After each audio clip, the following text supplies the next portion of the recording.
Here was a guy who had an upbeat attitude during the Depression. Everywhere we went, there was downbeat. You stood in bread lines, and you had trouble getting anything. And here was a guy who had stars in his eyes. He was going places. And all he asked you to do was better than you could possibly think you could ever do. I don't believe we were aware that we were doing anything of any historical significance to begin with. We just threw away drawings, which now people say, you threw away a drawing. You're trying to make a picture, you're trying to meet a deadline. Mainly you're trying to fulfill your own interests, the things that appeal to you about the medium. Say, animation has a fascination that once you're hooked on it, once you see those little drawings move, there's nothing else that quite does it for you. Well, I found out it wasn't a second-rate art at all. It was very hard to do. Animation and the whole structure of a cartoon was difficult. It involved mathematics and precision and draftsmanship. This is what surprised me. Even a crude little character like Mickey, to be able to turn him around and make him jump and turn in perspective was rather difficult.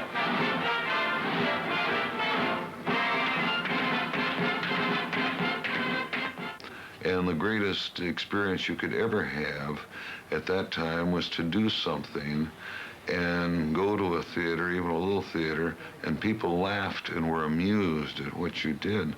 This was so exciting that tears would roll down your face. You're crying and they're laughing.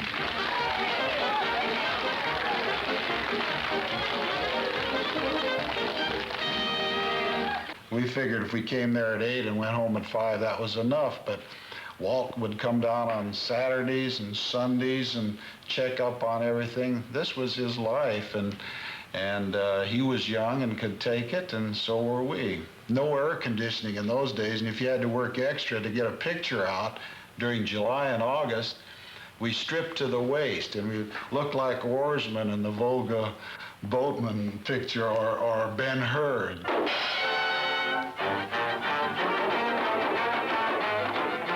They'd say, what's it like at the studio? And I'd tell about all the fights. I'd say, you know, the animators hate the layout men, the layout men hate the background men, and they hate these people, and they hate the story, and everybody hates the director.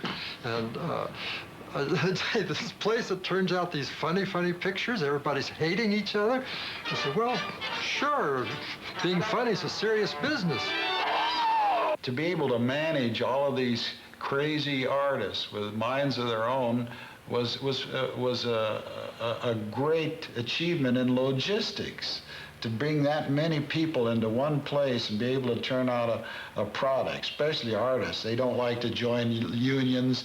They don't like to organize. They're not like a guy building shoe. They all like to go off in their own corner and do their own thing and say, see what I did.